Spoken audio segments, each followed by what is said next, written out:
कर्मियों के वेतन में राज्य का अंशदान 14% किया गया।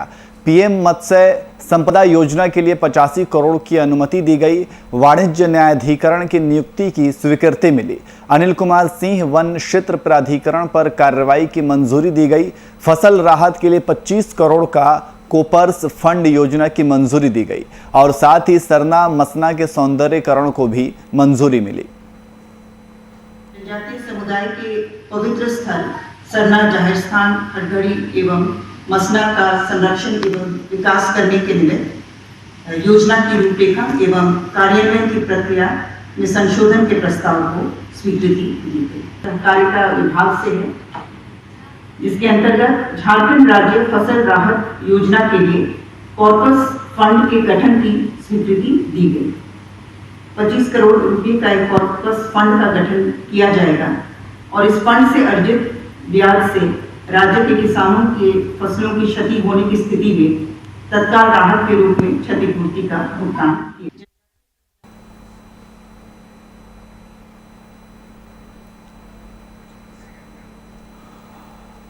और वहीं वेज रिवीजन सहित अन्य मांगों को लेकर एनजेसीएस के 5 यूनियनों ने 23 जून को सेल व्यापी हड़ताल करने की घोषणा की। इसी को लेकर बोकारो स्टील प्लांट में इस हड़ताल को सफल बनाने के लिए एनजेसीएस के 5 यूनियन के महामंत्री सेक्टर 4 स्थित महात्मा गांधी प्रतिमा के सामने भूख हड़ताल पर बैठे। इन लोगों के द्वारा पहले से ही ये कार्यक्रम निर्धारित किया गया था। प्लांट के अंदर इसको लेकर 28 जून को काला बिल्ला लगाकर प्रदर्शन किया गया, जिसमें 5000 से अधिक मजदूरों ने अपनी मांगों के समर्थन में एकजुटता दिखाई। बता दें कि हड़ताल में एनटक, एटक, C2, HMS, BMS और HSS के अलावे कई एनजेसीएस के मजदूर यूनियन शामिल हैं। ये जो आज भूख हड़ताल है, ये पहले से पूर्व निर्धारित कार्यक्रम था कि 28 को हम लोग काला दिवस मनाएंगे और 29 को हम लोग भूख हड़ताल करेंगे महात्मा गांधी चौक पर और 30 को हड़ताल होगा।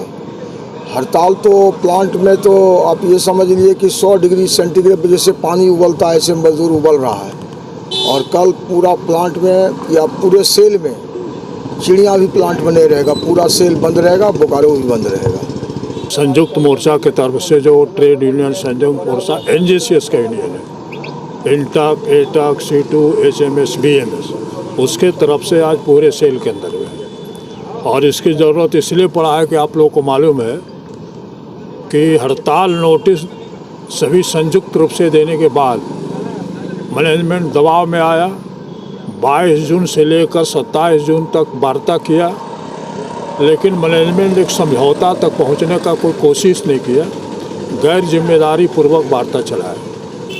जो मजदूरों का मांग है, वाजिब मांग है, काफ़ी समय बीत चुका है, उसके बाद भी ये लोग प्रबंधन के तरफ से बिल्कुल वो नज़रअंदाज किया गया 7 दिन का बैठक के बाद। इसीलिए और प्रबंधन का जो बातचीत का जो बिहेवियर है वो ढकेलते ढकेलते जो है मजदूर को दीवार के पास पहुँचा दिया।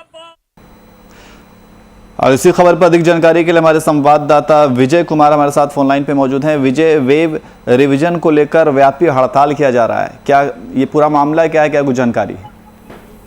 जी नियाज, मैं आपको बता दूं कि ये पूरा मामला जो है, जो भी कामगार हैं सेल के अंदर, वो चाहे आपके मजदूर हो या फिर ठेका मजदूर हो जी, इनको लेकर जो है, इनके वेज रिवीजन के समझौते को लेकर है जो आज पूरे तरीके से पूरे सेल व्यापी में हड़ताल है। मतलब जितनी भी सेल की इकाई है पूरे भारतवर्ष में, वो सभी इकाइयों में जो है आज पूरे तरीके से चक्का जाम रखा गया है। मैं आपको बता दूं कि ये जो आज हड़ताल है, इस हड़ताल को लेकर आज जो सेल की सभी इकाइयां हैं, इसमें अरबों का नुकसान होने की संभावना है, क्योंकि मजदूरों के जो लगातार वेज रिवीजन के मामले थे उस पे जो है सेल जो है अपनी हठधर्मिता अपनाई हुई थी और उन्होंने इनके जो वेज रिवीजन के मामले थे उसको अभी तक नहीं सुलझाया। उसी को लेकर जो है आज पूरी तरीके से हड़ताल किया है सभी मजदूरों ने। और इसमें सारे जो भी यूनियन है, वो चाहे एनजेसीएस यूनियन हो या फिर नॉन एनजेसीएस यूनियन हो, यानी कि कह ले तो ट्रेड यूनियन जितने भी हैं और उसके अलावा भी जितने सारी यूनियन है उस कामगारों से जुड़े हुए सभी लोग इसमें शामिल हुए हैं और काफी पुरजोर तरीके से जो है इन्होंने प्रबंधन को जो है विरोध करने का काम किया है। और आज आपको बता दें कि सुबह से ही बोकारो स्टील प्लांट की जितने भी गेटें हैं उनको पूरी तरीके से जाम कर दिया गया है। किसी को प्लांट के अंदर जाने की अनुमति नहीं दी जा रही है। जो भी कामगार यूनियन है या कामगार हैं वो सभी गेट पे लगातार बने हुए हैं और वो किसी को जाने की अनुमति नहीं दे रहे हैं। तो साफ तौर पे यह जाहिर होता है कि ये जो हड़ताल है पूरी तरीके से ऐतिहासिक होने वाला है। इसके पहले भी कितने बार जो है ये हड़ताल हुआ है, लेकिन ये जो हड़ताल है पूरे तरीके से सारी सेल की जो इकाइयां हैं उसमें बिल्कुल अगर आप कह ले तो एकदम बिल्कुल ठप है। कोई भी किसी भी तरह का जो है सेल की प्लांटों में काम नहीं होने वाला है। जिस तरीके से मजदूरों ने मन बनाया है, क्योंकि इनकी वेज रिवीजन का मामला लगभग जो है 57 दिनों से ये मामला चल रहा है, इनके बीच में वार्ता हो रही है, लेकिन अभी तक जो है कोई भी नतीजा नहीं निकला था। इसको लेकर लास्ट जो है इनको ये अपना रुख अपनाना पड़ा है और उनका ये भी कहना है कि अगर इसके बाद भी प्रबंधन अगर नहीं चेतेगी तो हम अनिश्चितकालीन भी हड़ताल कर सकते हैं। क्योंकि मैं आपको बता दूं कि अगर एक बार प्लांट के अंदर किसी भी मशीन को अगर शट डाउन किया जाता है तो उसको जब ऑन करेंगे तो उसको ऑन करने में काफी समय लगता है। तो अगर इस तरीके का अगर जिस तरीके का इन्होंने अपना जो रुख अपनाया है अगर वाकई में ये हो जाता है तो मैं आपको बता दूं कि पूरी सेल की इकाई को लाखों का राजस्व का नुकसान होगा। इसलिए कि जब मशीनें बंद हो जाएंगी, प्रोडक्शन नहीं होगा और जब उनको चालू किया जाएगा तो उसमें काफी समय लग जाता है जी। तो आप इससे समझ सकते हैं कि कितना बड़ा नुकसान हो सकता है अगर इनकी बातों को नहीं माना जाएगा। जी नियाज। जी बिल्कुल विजय, कितने संख्या में मजदूर शामिल हो रहे हैं इस पूरे हड़ताल में? आप समझ सकते हैं सेल की जितनी इकाई है पूरे भारतवर्ष में करीब लगभग 12 से 13 प्लांट है सेल की जी स्टील प्लांट। तो अगर उन प्लांटों की हम अगर स्ट्रेंथ की बात करें तो एक प्लांट में हमको लगता है कम से कम ठेका मजदूर और जो उनके अपने एम्प्लॉय हैं उनको अगर देखा जाए तो उनको मिलाकर अगर एक प्लांट में देखें तो 12 से 14 हजार मजदूर उसमें काम करते हैं टोटल। तो आप समझ सकते हैं कि कितने मजदूर जो हैं उससे जुड़े हुए लोग पूरे तरीके से आज हड़ताल पे हैं। तो आप इससे अंदाजा लगा सकते हैं कि लगभग लाखों की संख्या में मजदूर जो हैं आज हड़ताल पे हैं और इस हड़ताल का काफी व्यापक असर पड़ेगा पूरे सेल की इकाई पे। क्योंकि आपको बता दें कि अगर इनकी बातों को नहीं माना गया तो यह जो जैसा उनका कहना है और उनके जो यूनियन के नेता हैं उनका कहना है कि देशव्यापी हड़ताल जो है आज है पहला दिन, अगर उसके बाद भी हमारी बात नहीं मानेंगे तो हम अनिश्चितकालीन हड़ताल पे भी जा सकते हैं। जी बहुत बहुत शुक्रिया विजय तमाम जानकारी के लिए।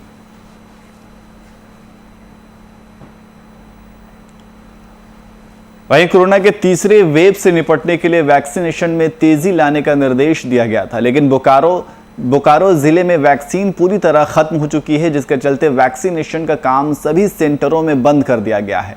एक दो छोटे सेंटरों में जहां कुछ वैक्सीन की डोज बची हुई थी वहां मामूली रूप से वैक्सीनेशन का काम किया जा रहा है। वहीं वैक्सीनेशन बंद होने से आम लोग भी परेशान नजर आ रहे हैं। रजिस्ट्रेशन के बाद भी लोगों को टीका नहीं मिल पाया। वहीं बोकारो के civil surgeon doctor Ashok Kumar Pathak ने वैक्सीनेशन का स्टॉक मुख्यालय में खत्म होने की बात कही।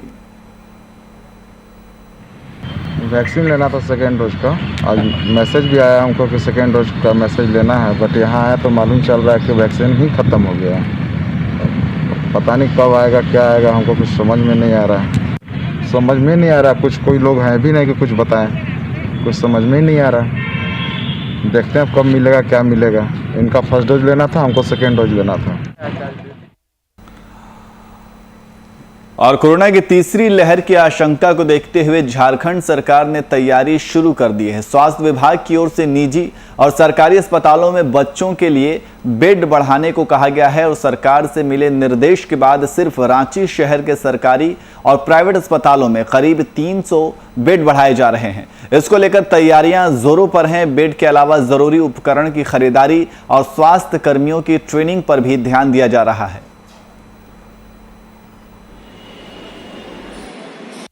20 आईसीयू बेड तैयार हो गए हैं बच्चों के लिए और 30 नॉर्मल ऑक्सीजन बेड जो हैं बच्चों के लिए, कोविड बच्चों के लिए हम लोग तैयार कर चुके हैं। फाइनल हो गया है, करीब सब इंस्ट्रूमेंट वगैरह सब कुछ आ चुके हैं। दवाइयाँ कुछ आनी बाकी हैं, तो 1-2 दिन में दवाइयाँ भी आ जाएंगी। तो हम लोग का ऐसे नॉर्मल कोविड मिला के 350 बेड हो गया है।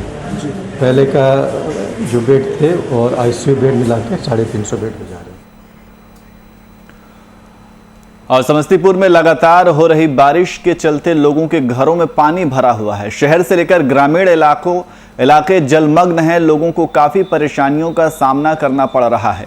आपको बता दें कि वहीं इन दिनों बिहार की कई नदियों के जलस्तर में लगातार हो रही वृद्धि के चलते लोगों की परेशानी एक बार फिर से बढ़ गई है। समस्तीपुर शहर के नदी किनारे बसे 250 लोगों से अधिक के घरों में बाढ़ का पानी घुस गया है। वहीं इस पूरे स्थिति की जानकारी दी हमारे संवाददाता कैसर ने।